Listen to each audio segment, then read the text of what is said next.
Soalan saya, adakah perbezaan jenis penyelenggaraan jalan persekutuan di antara di Semenanjung dan di Sabah? Sebab perbezaannya sungguh ketara. Yang berhormat Timbalan Menteri, jalan di Sabah ini kondisi dia terlalu teruk. Kalau orang bilang seperti berjalan di bulan, hari-hari kereta rusak. Jadi, mohon Timbalan Menteri, terima kasih. Yang berhormat Menteri.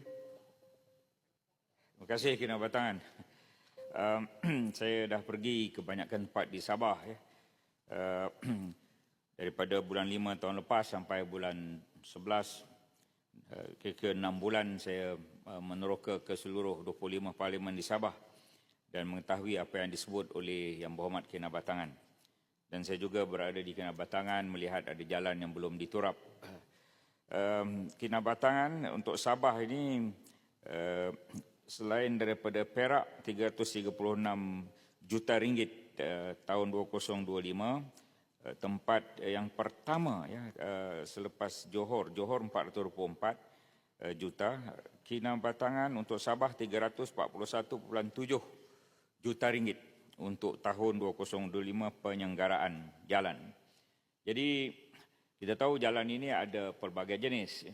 Jalan yang diselenggara oleh JKR Pusat ialah jalan persekutuan dan juga lebuh raya.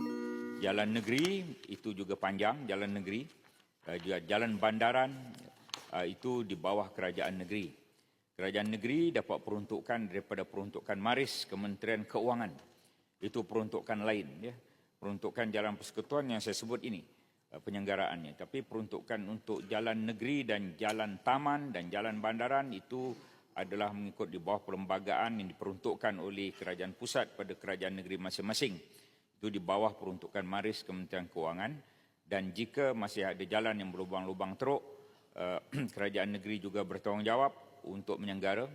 Selain daripada jalan pertanian di bawah Kementerian Pertanian, jalan desa di bawah Kementerian KKDW. Jadi itu di antara pemain utama untuk memastikan jalan-jalan di Semenanjung dan Sabah Sarawak diselenggara dengan baik. Terima kasih.